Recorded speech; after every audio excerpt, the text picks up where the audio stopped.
सर्वप्रथम सर्वांना श्री स्वामी समर्थ.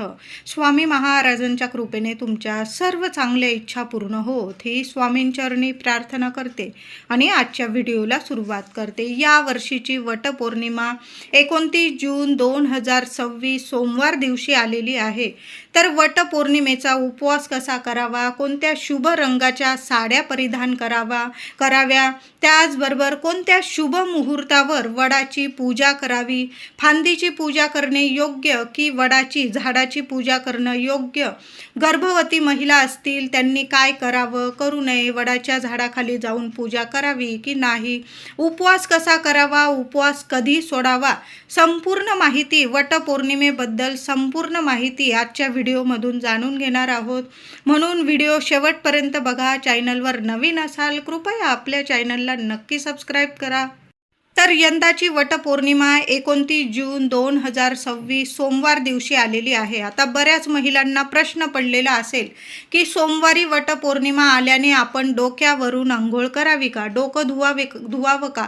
तर महिलांनो, तुम्ही डोकं धुवू शकता, पण आंघोळीच्या पाण्यात एक वस्तू टाकायची, ती म्हणजे चमचाभर दूध टाकायचं आहे. तापवलेलं असू द्या किंवा नसू द्या, चमचाभर दूध घ्या आणि तुम्हाला ते आंघोळीच्या पाण्यात टाकायचं आहे. कुठलेही दोष तुम्हाला लागणार नाही, म्हणून आंघोळीचा हा उपाय सर्व महिलांनी करा. फक्त चमचाभर दूध टाका. बघा, कुठलेही दोष तुम्हाला लागणार नाही. पौर्णिमा आहे, तुमचा चंद्र मजबूत होईल आणि एकदा का चंद्र मजबूत झाला की मग आपलं मनसुद्धा शांत राहतं, प्रसन्न राहतं. मनाचा कारक आहे चंद्र आणि पौर्णिमेला आणि सोमवारी आलेली आहे पौर्णिमा, म्हणून थोडं का होईना चमचाभर दूध आंघोळीच्या पाण्यात टाका आणि मग तुम्ही डोक्यावरून पाणी घ्यायचं आहे. छान स्नान करायचं, देवांची पूजा वगैरे करा. प्रथम देवघरात देवांची पूजा करा आणि मगच आपल्याला वडाच्या झाडाची पूजा करायची आहे. आता बऱ्याच महिलांना वडाच्या झाडाखाली जाऊन पूजा करता येत नाही. मग बऱ्याच ठिकाणी फांदीची पूजा केली जाते. तर महिलांनो, तुम्ही फांदीची पूजा करू शकता. तुम्ही बाजारातून विकत फांदी आणू शकता आणि त्याची सुद्धा पूजा करू शकता. आता नाहीच जमलं झाडाखाली जाणं, मग काय पूजा थांबवायची का, तर अजिबात नाही. तुम्ही फांदी विकत आणलेली असेल, चुकून सुद्धा फांद्या तुम्ही तोडू नका. विकत तुम्ही पैसे देऊन फांदी आणू शकता आणि ती फांदी कुठं लावायची, तर एखादं माती असेल, एखाद्या कुंडीत मातीत ती लावून द्यायची फांदी आणि मग झाडाची पूजा करतो आहे अशा मनाने आपण त्या फांदीची पूजा करायची आहे. म्हणजे कुठलेही दोष तुम्हाला लागणार नाही की तुम्ही फांदीची पूजा करत आहात. ज्यांना जमत असेल त्यांनी अवश्य झाडाखाली जाऊनच पूजा करायची आहे. अगदी नाही जमलं तर म्हणते की तुम्ही फांदीची पूजा करू शकता. आता गर्भवती महिला असतील तर त्यांनी यावर्षी तुम्ही उपवास वगैरे नाही केला, लांबून वडाच्या झाडाला नमस्कार करून घ्यायचा आहे. कारण तुमच्या गर्भात मुलगा आहे किंवा मुलगी तुम्हाला माहीत नाही. मग तुम्ही वडाला फेऱ्या मारत आहात तर तुमची मुलगीसुद्धा तुमच्या पोटात गर्भात जे बाळ वाढत आहे ते आपल्याला माहीत नसतं की कन्यारत्न आहे की मुलगा आहे. मग तुम्ही जेव्हा झाडाला फेऱ्या माराल, झाडाची पूजा कराल, तर त्या कन्येकडून सुद्धा पूजा होत आहे. असं करू नका. तुम्ही फक्त लांबून वडाच्या झाडाला नमस्कार करायचा आहे. जे पण नेलेलं असेल वडाच्या झाडाखाली नुसतं ठेवून द्या, फक्त प्रदक्षिणा घालू नका. वडाला हळदी कुंकू फुलं अक्षता वाहून पूजा करू शकता तुम्ही. फक्त वडाच्या झाडाखाली गेल्यानंतर कुणी तुमच्या ओटीत काही दिलं तर घेऊ नका आणि तुम्ही पण कुणाची ओटी भरण्याची चूक करू नका. कारण देवी आईनेच तुमची प्रत्यक्षात ओटी भरलेली आहे. तुम्ही गर्भवती आहात, 2 जीवांचे आहात तुम्ही, म्हणून तुम्ही फक्त वडाच्या झाडाखाली तुम्हाला जी पूजा करायची तुम्ही करू शकता. फक्त प्रदक्षिणा घालण्याची चूक करू नका आणि तुम्ही कोणाकडनं ओटी घेऊ पण नका आणि कुणाची ओटी भरू पण नका. बाकी तुम्ही नेहमी नित्य नियमाने जशी देवपूजा करतात, वडाची पूजा करता, अगदी तशा पद्धतीने करू शकता. उपवास नाही केला तुम्ही तरीही चालेल. फक्त वडाला नमस्कार करून या. त्यानंतर तुम्ही जेवलात वगैरे, तुम्ही जे जेवण केलेलं असेल तो नैवेद्य दाखवा देवांना आणि मग तुम्ही उपवास सोडू शकता. आता वटपौर्णिमेचा उपवास कसा करावा? तर महिलांनो, तुम्ही जसा पारंपरिकरित्या उपवास करता, काही महिला काय करतात, दिवस रात्र उपवास करता आणि दुसऱ्या दिवशी उपवास सोडत असतात. मग तुम्ही फळं खाऊ शकता, साबुदाणा खाऊ शकता, तुम्ही जे फलाहार घेऊ शकता ते नक्की घ्या आणि तुम्ही दुसऱ्या दिवशी उपवास सोडू शकता. काही महिला फक्त वडाची पूजा करून येतात, सकाळी दुपारपर्यंत वडाची पूजा करून येतात आणि मग घरी पूर्णावरणाचं नैवेद्य बनवतात, देवांना नैवेद्य दाखवता आणि मग सहकुटुंब सहपरिवार बसून छान असं भोजन केलं जातं. तर तुमच्या घरात जशी परंपरा आहे, अगदी कुणी सांगतंय मग तुम्ही दिवस रात्र उपवास करत आहात, मुळीच नाही. तुम्ही जसा दरवर्षी प्रमाणे उपवास करतात अगदी तशाच पद्धतीने करायचं आहे. त्यात कुठलाही बदल करू नका. तुम्ही आधीपासून जर पूर्ण दिवस रात्र उपवास करत असाल तर तशाच पद्धतीने करा. तुम्ही जर फक्त वडाची पूजन करून येऊस्तोवर उपवास करता, तुम्ही फक्त वडाचं पूजन करून आल्यानंतर जो नैवेद्य बनवलेला आहे देवांना दाखवा. एखादा गाईला घास देता आला नैवेद्य, पुरणाची पोळी खाऊ घाला, ताजी चपाती तूप गूळ लावून खाला. सवाष्ण आहे गाय गोमाता, 33 कोटी देवी देवता वास करता तिच्या पोटामध्ये. तिच्या पोटाला हात लावा, तिला नैवेद्य खाऊ घाला, तिला हळदी कुंकू लावा आणि मग आपण उपवास सोडायचा आहे. वटपौर्णिमा म्हणजे बघा, सावित्रीने आपल्या पतीचे प्राण परत मिळवण्याकरता यमराजाला भक्तीने संतुष्ट केले व आपल्या पतीचे प्राण परत मिळवले. ज्या वृक्षाखाली तो पुन्हा जिवंत झाला ते झाड होते वडाचे. त्यावेळी सावित्रीने वडाच्या झाडाची मनोभावे पूजा केली.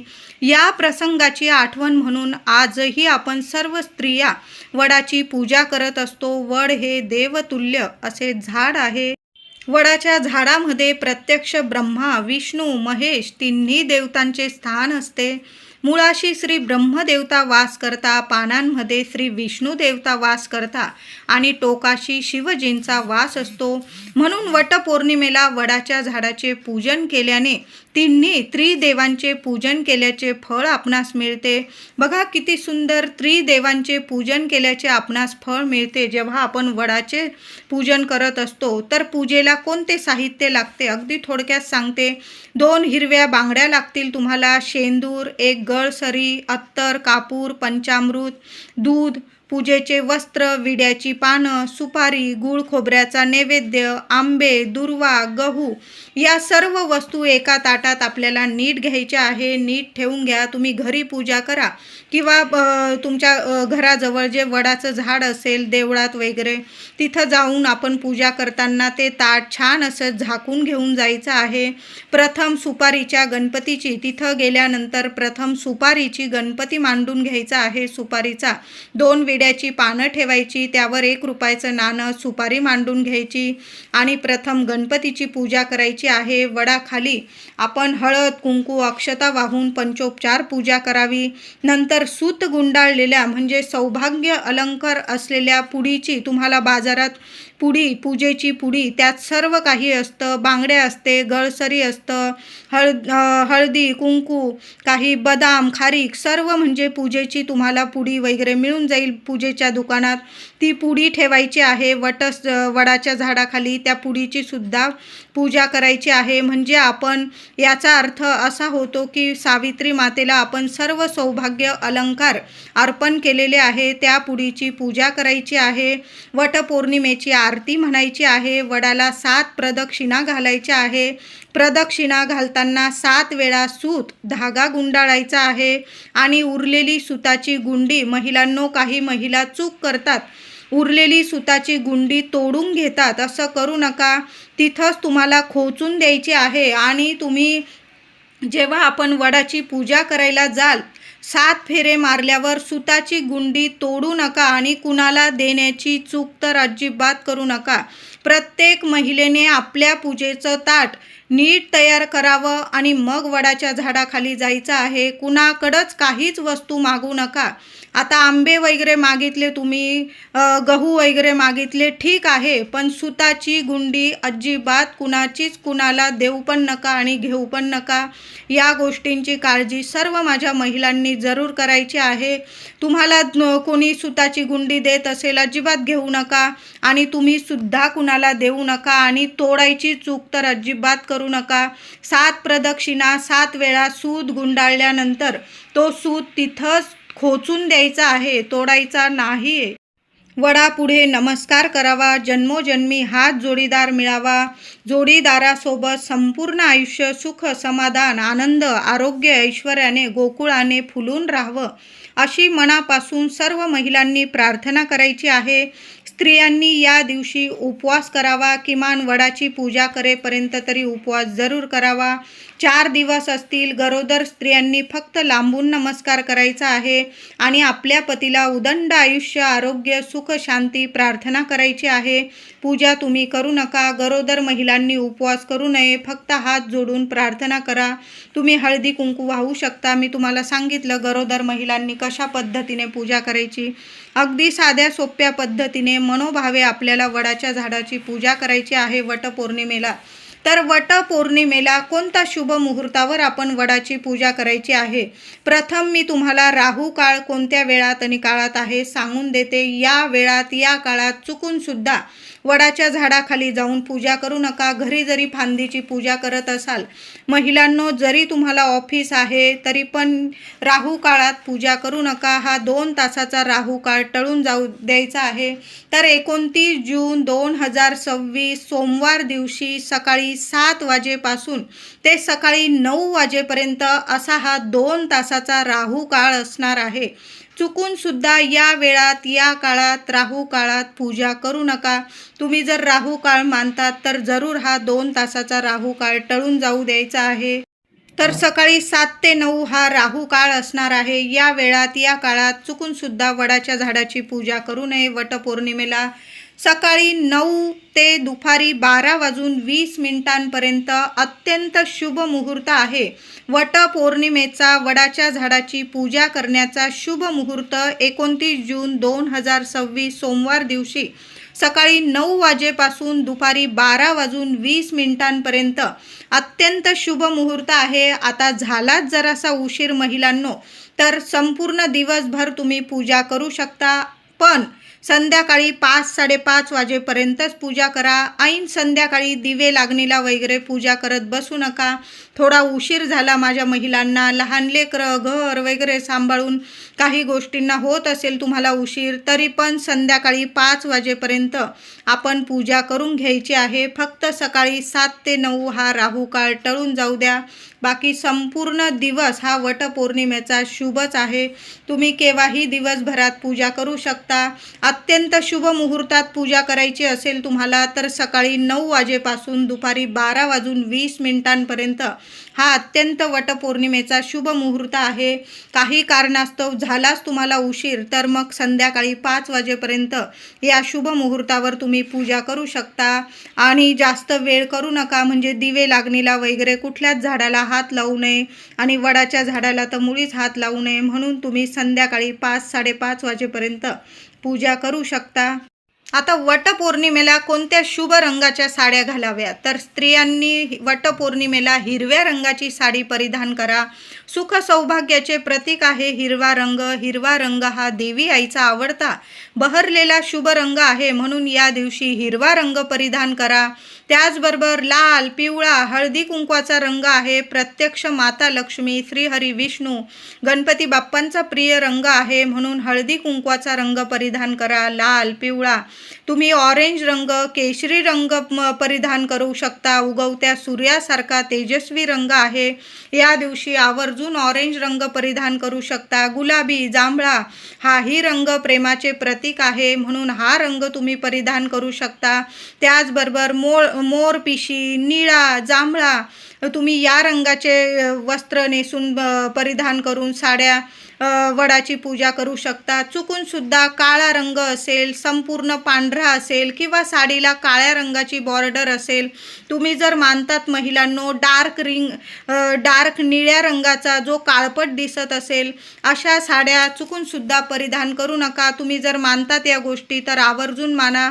छान छान रंग असतात. वर्षातून एकदाच आपण हा सुख सौभाग्याचा सण साजरा करतो. जशी हरतालिका साजरी करतो तसंच आपण वटपौर्णिमेचा सणसुद्धा मोठ्या उत्साहात साजरा करतो. मग हा सण आपण छान रंगाच्या साड्या नेसून जर साजरा केला तर मनाला पण आनंद मिळतो आणि जी पूजा करतो आपण त्याचं संपूर्ण फळ आपल्या पदरात मिळत असतं. त्याचबरोबर बांगड्या घालताना हिरव्या चांगल्या नवीन बांगड्या भरल्या तुम्ही महिलांनो तर अतिशय उत्तम. 4 दिवसात घातलेल्या सुतकात वगैरे घातलेल्या बांगड्या असतील काढून टाका. नवीन हिरव्या रंगाच्या बांगड्या भरायच्या आहे आणि जिथं तुम्ही पूजा करायला जाल तिथं एक महिला मिळो, सवाशीण स्त्री, तिची तुम्ही ओटी भरू शकता. खणा नारळाची भरा किंवा फक्त आंबा, गहू, एखाद्या वडाच्या पानावर, वडाचं पान नाही भेटलं रुमालात वगैरे सुद्धा तुम्ही पानं तोडायची नाही, आपल्याला गळून पडलेली असेल ते तुम्ही घेतलं तर चालेल किंवा एखाद्या कागदात वगैरे सुद्धा तुम्ही ओटी देऊ शकता. आंबा, गहू अशा पद्धतीने एखाद्या सवाशीण स्त्रीची ओटी आवर्जून भरा. तुम्ही जशा पद्धतीने दरवर्षी वटपौर्णिमा साजरी करतात ना, अगदी तशाच पद्धतीने साजरी करायची आहे. महिलांनी वडाची पूजा करण्या अगोदर महिलांनो देवघरात देवांची पूजा करा, अभिषेक करा देवांना. छान अशी पूजा करून देवी आईला, तुमची कुलदेवी असेल माता लक्ष्मी, तिला हळदी कुंकू अर्पण करायचं आहे. एक आंब्याची ओटी प्रथम आपल्या देवघरात आपल्या कुलदेवी समोर माता लक्ष्मी समोर अर्पण करायची आहे. हळदी कुंकू फुलं अक्षता वाहून पंचोपचार देवी आईची प्रथम पूजा करा. एक अखंड दिवा आपल्या देवघरात चालू ठेवायचा आहे. त्याचबरोबर दुसरी ओटी म्हणजे ती आपल्या तुळशी मातेची भरायची आहे. तुळशीजवळ सुद्धा एखाद्या वाटीत थोडेसे मुठभर गहू घ्या, एक आंबा ठेवा, हळदी कुंकू फुलं अक्षता वाहून तुळशीची पूजा करा. ती ओटी अर्पण करायची आहे. छान अशी तयारी करा, जेवढं छान सजता येईल तुम्हाला. बघा वर्षातले हे 2 दिवस असतात, आपण छान असं साज शृंगार करत असतो. छान साज शृंगार करा, नथ घाला, चांगल्या छान रंगाची शुभ रंगाची साडी घाला, बांगड्या घाला. जेवढं साज शृंगार करता येईल छान तयार होऊन अगदी शांततेत आपल्याला वडाच्या झाडाची पूजा करायला जायचं आहे. उद्या सोमवारी वटपौर्णिमेला सर्वांनी शिव मंदिरात जाऊन शिवशंकरांच्या शिवपिंडीवर जलाभिषेक करा किंवा दुधाचा पंचामृताचा अभिषेक करून बेल, फूल, चंदन, भस्म अर्पण करून छान विधिवत पंचोपचार शिवशंकरांची माता पार्वतीची पूजा अवश्य करायची आहे. एक बेलाच्या पानाला तुम्हाला तिन्ही पानाला ओम ओम ओम हे 3 वेळा ओम लिहून घ्यायचं आहे किंवा ओम नमः शिवाय तुम्ही लिहू शकता. थोडंसं चंदन घ्यायचं आहे, चंदन ओलं करून घ्या, घासून घ्यायचं आहे सानेवर वगैरे थोडंसं, आणि चंदनाने एखाद्या काडीचा उपयोग केला तुम्ही चालेल आणि त्या तिन्ही पानावर ओम लिहायचा आहे किंवा तुम्ही ओम नमः शिवाय लिहू शकता. आणि ते चंदनाने लिहिलेलं बेलाचं पान आपली इच्छा बोलून महादेवांच्या शिवपिंडीवर जरूर अर्पण करा. बघा तुमच्या सर्व इच्छा मनोकामना जरूर पूर्ण होतील. महिलांनो पतिदेव ऐकत नाही, मुलांचं नुकसान होत आहे, तर मग काय करायचं आहे, 2 वेलची घ्यायची आहे. चांगल्या हिरव्या वेलची बघून घ्या आणि सकाळी आंघोळीनंतर त्या वेलची तुमच्या ओढणीला किंवा पदराला बांधून घ्यायची आहे. दिवसभर राहू द्या त्या वेलची. संध्याकाळी एखादं दूध बनवा किंवा खीर बनवा आणि त्यात त्या वेलची बारीक करून टाकायची आहे. वडाच्या झाडाची पूजा करताना सुद्धा त्या वेलची बरोबरच राहू द्या तुमच्या, काढून टाकू नका. त्या वेलची बांधलेल्या दिवसभर राहू द्या आणि संध्याकाळी दूध बनवा, खीर बनवा, त्यात त्या वेलची बारीक करून टाका. नंतर त्याचा देवांना प्रसाद दाखवा आणि पतिदेवांना, मुलांना तो प्रसाद अवश्य खायला द्या. बघा तुमच्या सर्व इच्छा मनोकामना पूर्ण होतील. पतिदेव मुलांच्या स्वभावात तुम्हाला चांगला फरक दिसून येईल. लगेच तुमचं ऐकतील, तुमच्या घरात चांगलं वातावरण तयार होईल. हा उपाय सर्व महिलांनी जरूर करा. व्हिडिओ आवडला असेल लाईक करा, शेअर करा, चॅनलला नक्की सबस्क्राईब करा. धन्यवाद.